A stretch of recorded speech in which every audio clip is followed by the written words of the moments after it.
Shalom,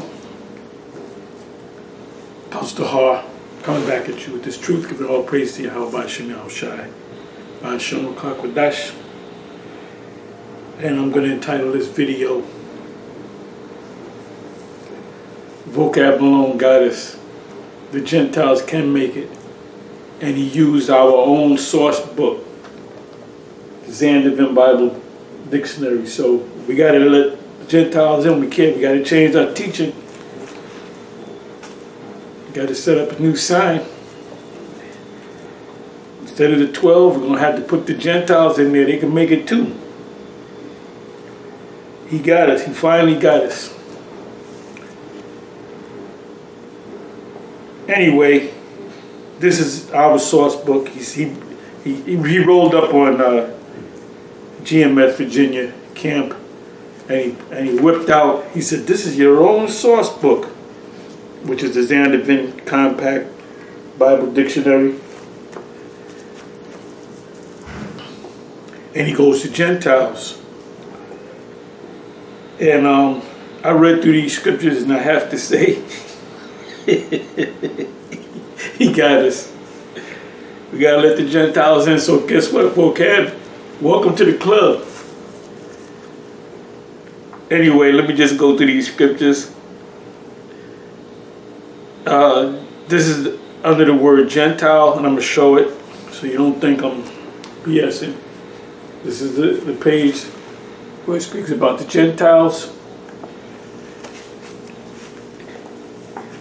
And so let's just go ahead and read it. It says Gentiles, nation, people, right?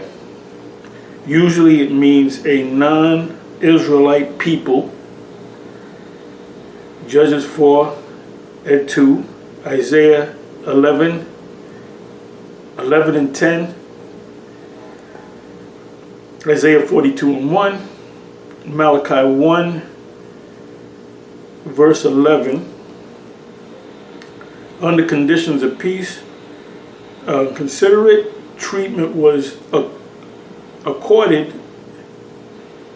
Gentiles by the Israelites under Old Testament law, i.g., example given, Deuteronomy 10 verse 19, Deuteronomy 24 verse 14 and 15, the 15th verse, Numbers 35 verse 15, Ezekiel 47 verse 22, men of Israel often married Gentile women, of whom Rahab, Ruth, and Bathsheba.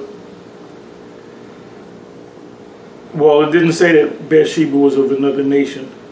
Whom Rahab, Ruth, and Bathsheba are notable examples, but the practice was frauded upon after the return from exile. Ezra in the scriptures 9 verse 12, Ezra 10 verse 2 to 44, Nehemiah 10 verse 30, Nehemiah 13 verse 23 to 31. Separation between Jews and Gentiles became more strict until in the New Testament period. So there was a time where Gentiles were accepted, according to what I'm reading, but it was frowned upon. But then in the New Testament, the Lord said, nah, the Gentiles could make it. Even though he made the statement, the first commission that he made, really the Great Commission is found in, first spoken of in Matthew chapter 10, verse 5 and 6. But then in Matthew 28, verse 9, around about the 20th verse, he says, go to all nations. But remember, he told the disciples, don't go among the Gentiles, neither any city of the Samaritans enter ye not. So, as he's speaking from two sides of his mouth, or he met a couple of Gentiles, and he said, you know what, I have a change of heart. Or did the Most High have a change of heart?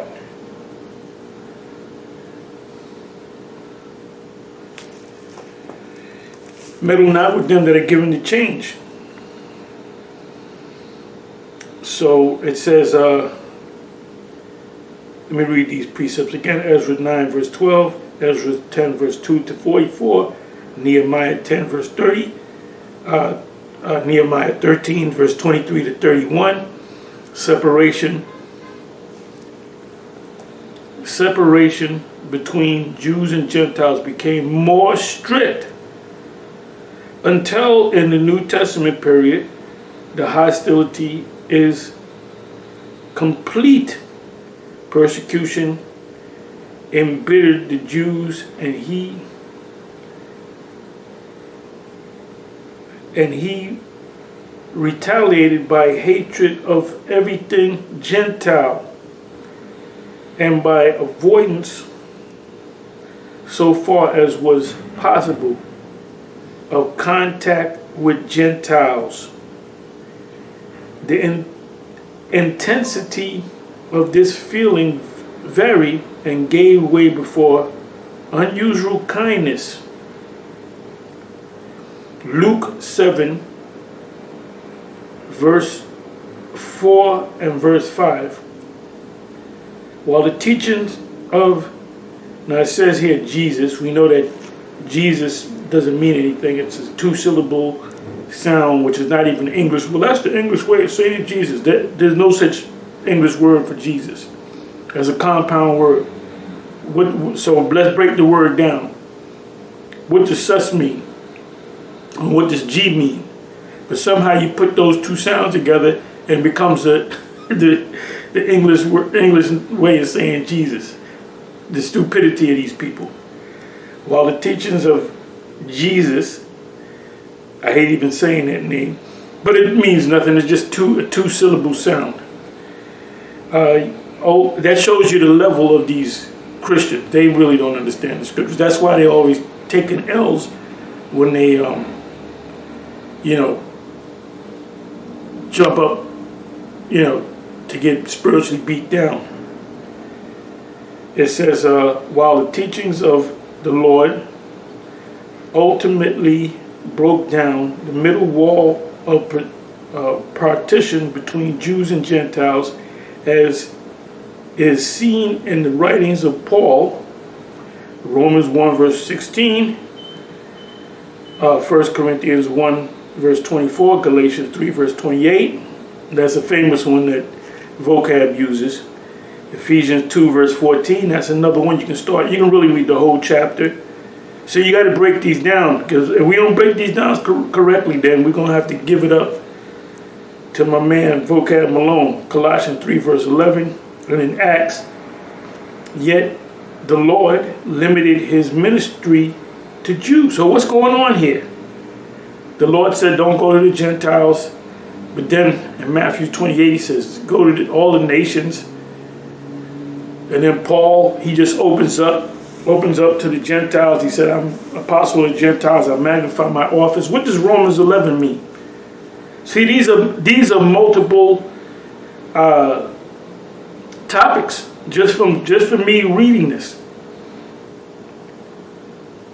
Above all, thy getting, get understanding, right? Get wisdom, but above all, thy getting, get understanding. Get understanding. Understand these scriptures.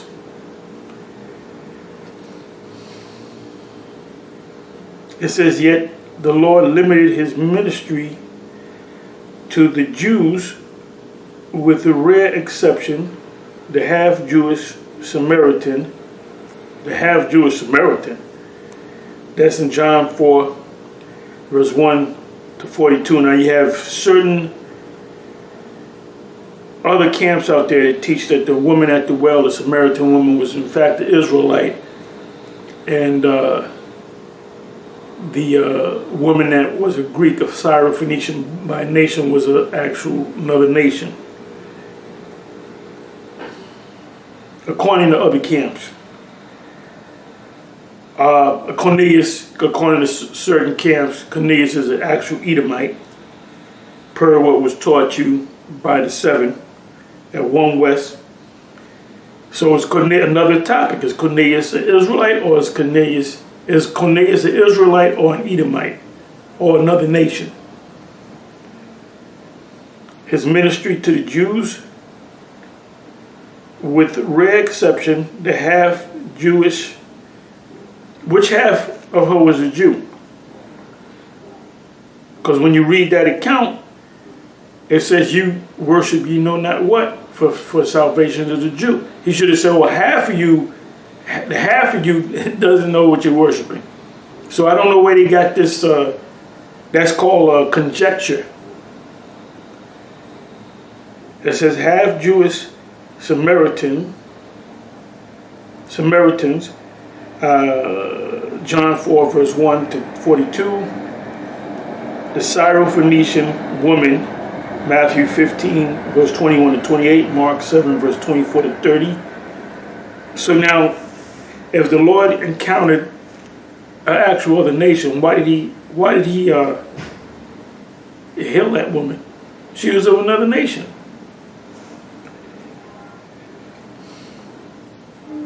That woman, the Syrophoenician woman, is an Israelite.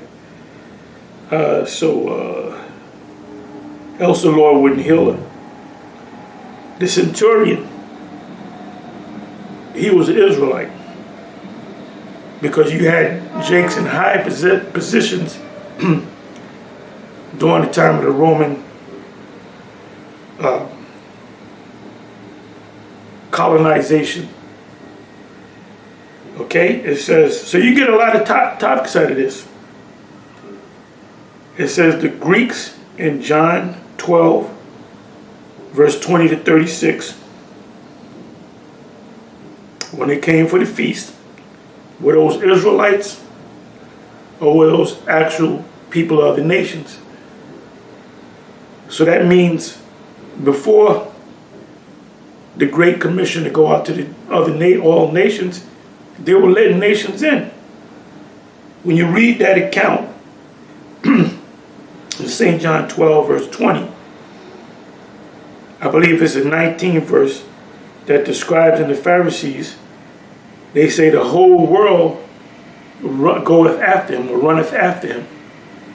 And now when you look that word world up, which Christians don't do, when you go to the New Testament and you look up the word world, word world, there's 3 or 4 different definitions. There's eon, which is a time that ruled the Roman Empire, was an eon. Great Britain, eon. The Egyptians, eon, which means a period of time of rulership. When the disciples asked our Lord concerning the end of the world, they were talking about the Roman world. And the Lord said the Roman world will be ended, but the second Roman world, he didn't tell them that. When you go to Daniel chapter 7, and it reads about the beast that was different from all the rest, that was a Roman Empire, but it was also came back as the new Roman Empire, which is called NATO and the EU, which a part of NATO is, well, the US and Canada works with NATO and the EU. But they're NATO nations, but not EU nations. But guess what? EU nations are part of NATO nations. As he instructed his 12 disciples, go not into the way of the Gentiles. I'm reading it. That's a quote right there. There's quotation marks. It says he instructed his 12 disciples, go not into the way of the Gentiles, and into any city of the Samaritans enter ye not.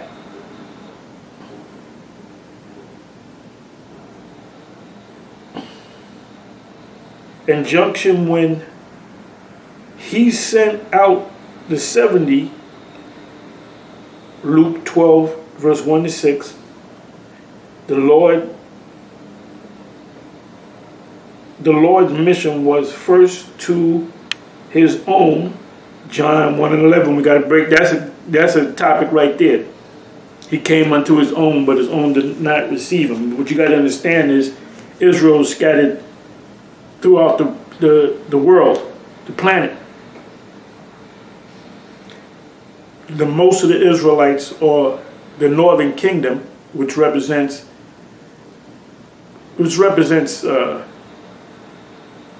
9 tribes.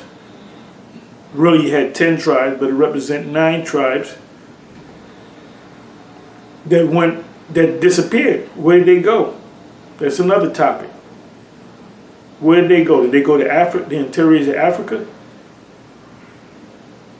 Did they go to the fourth part of the world, which is in Amos 7 and 17, I believe? And so the fourth part of the earth, or something to that effect. Revelation 6, I believe, represents the fourth part of the earth. There was a map made, and the Americas, the west, the uttermost west, was considered the fourth part of the earth.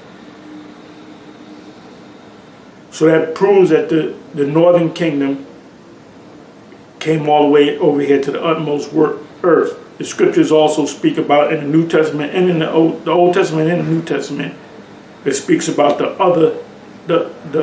uttermost part of the earth. What's the uttermost part of the earth? Earth meaning Arataza. Earth meaning oikoumene, the whole world. What's the fourth part?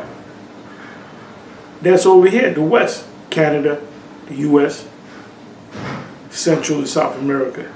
That's the fourth part of the earth.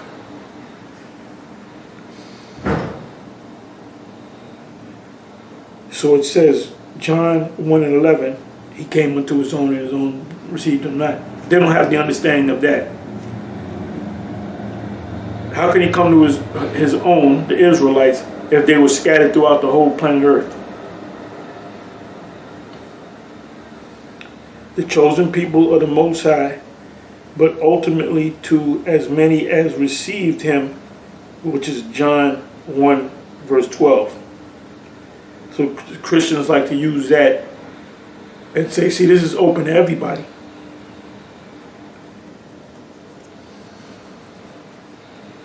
In Acts, from the appointment of Paul as the apostle to the Gentiles, what does that really mean? It says 9 to 15. It doesn't give you a scripture. I guess.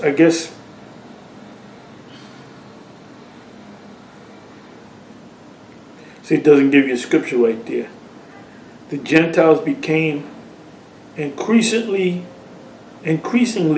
prominent. Even the letters addressed particularly to Jewish Christians.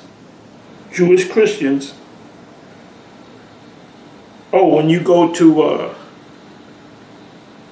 Acts 6 and 1, I believe the first verse. Yeah, the first verse, Acts 6 and 1. It tells you about the Grecians being neglected. Now, when you go to the NET translation of the Bible, and you go into the NLT translation of the Bible, I believe it's one of them. It's either NET or NLT or both of them. It says Greek Jews. You had a large community of Israelites that were living in Alexandria, Egypt, and throughout Egypt. Why do you think the angel Gabriel told Joseph to take Joseph, Mary, with the baby, and flee into Egypt? Because you had a great community of Jakes that were living in Egypt. It says, even the letters addressed particularly to the Jewish Christians. Right, Jewish Christians mean what? Israelites, Jews or Israelites that believed in the Messiah. James 1.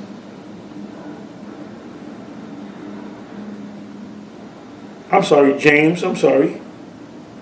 1 Peter, Hebrews, and that give me the verses and the chapters. Romans 9 and 11. Now, when you read Romans 9 and 11, you read from the first verse, it makes it plain who the Lord came for. So how all of a sudden you come down to the 11th verse of Romans 9 and 11, that, he's going to save Gentiles too.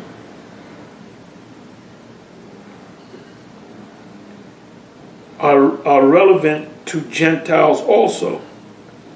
The divisions of all mankind into two classes, Jews and Gentiles. And we know, or should know, who the Jews are. We know, and Jew is a generic term for Judah, Benjamin, Levi, and ultimately the whole nation.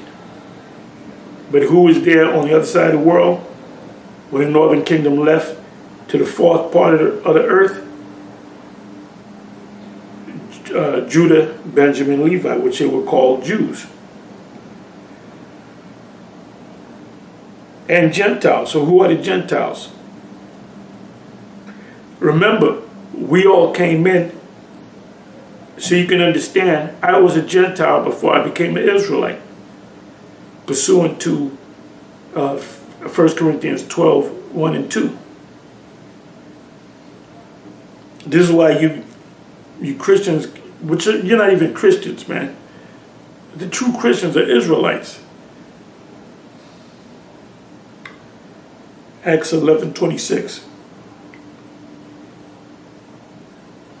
It says, in Gentile emphasizes the importance of the Jews as the people through whom the Most High, it says God here, made salvation available to all people. Now it says here, Gentiles, court of the outer part of the temple, which Gentiles might enter. See temple. So let's go to temple. Let's go to temple.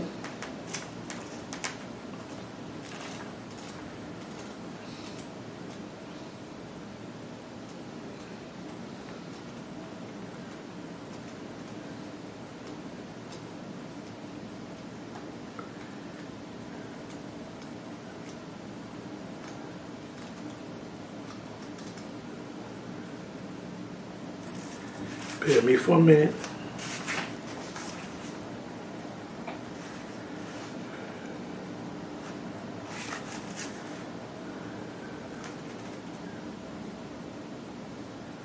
Okay, it says a whole lot on the temple. Bear me for a minute, I'm just going to read through this. There's a lot of reading here.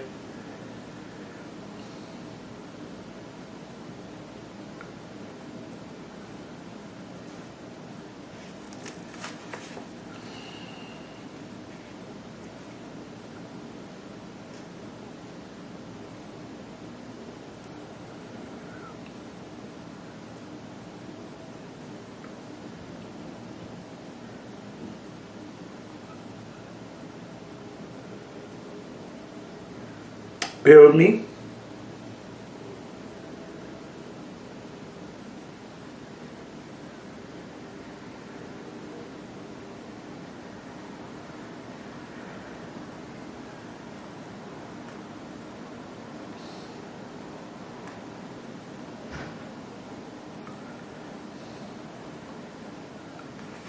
See this right here, temple is a whole nother lesson, so I don't want to read all of this.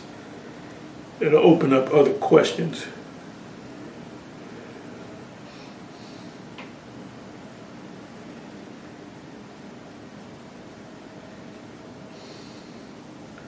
I'm looking for the word Gentiles.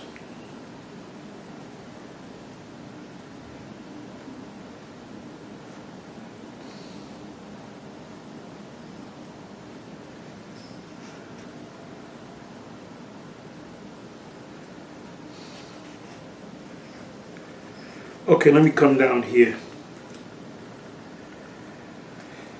It says,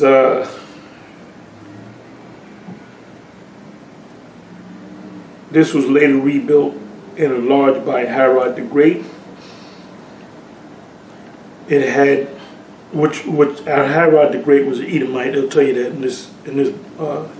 in our source book, as Vocab says. It had 4 courts for priests, Jewish males, women, and Gentiles.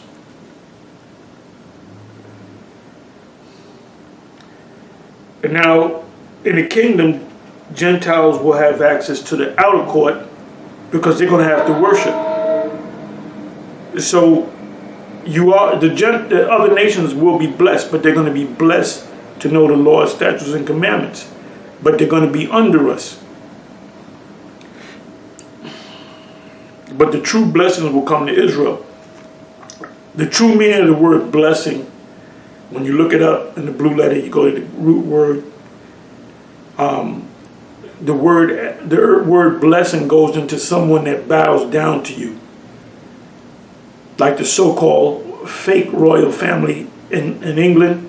You got the people of England are subjects to the British royal crown. Now I was watching a lot of documentaries, and one documentary, I should have kept it, got the title, but they tell you in that documentary, well, it was, I believe it was Reese. He's on Alex Jones' channel. This guy, something Reese, I believe his name was. And if you go back to Alex Jones' main page, he goes into the history of the so-called royals, and that they were actually German. What was it? The Saxe-Coburg line, but they had to change their name. Did they change their name to the Windsors? See, I'm not that familiar with the whole thing, but the English people did not like these people because they said they're not even English people. They're of German descent. So they had to change that name. They had to no longer use that name. Their original name was known as Saxe-Coburg. When you go deep into the history, the rulership of the German kingdom were the Kaisers, which were related to the British rule, which were German. They were German.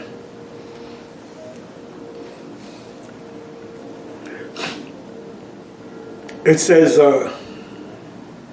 so this was later built and enlarged by Herod the Great.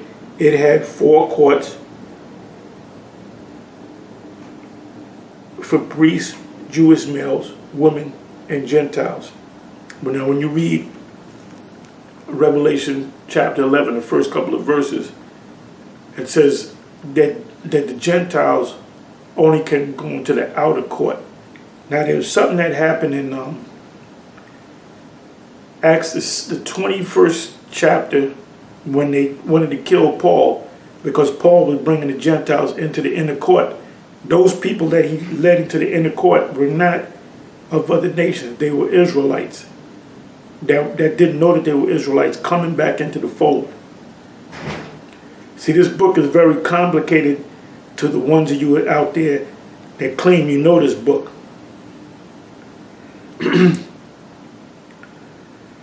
It says Herod began to work 20 BC. The temple was burned when Jerusalem fell to the Roman armies in AD 70. And that was a fulfillment of prophecy that the Lord, our Lord, made to the people. When you see the abomination of desolation entering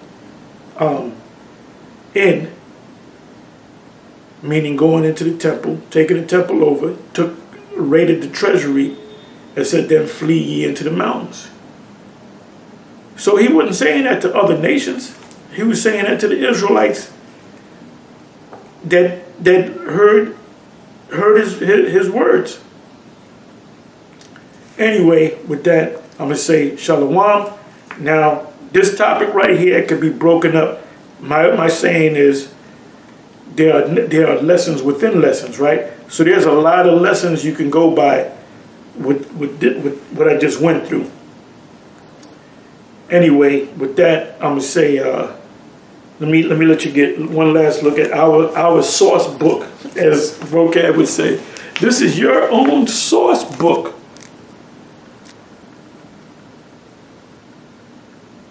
Zandervan Bible Dictionary. This is a reference dictionary, pocket dictionary, you can say. Anyway, with that, I'm going to say shalom.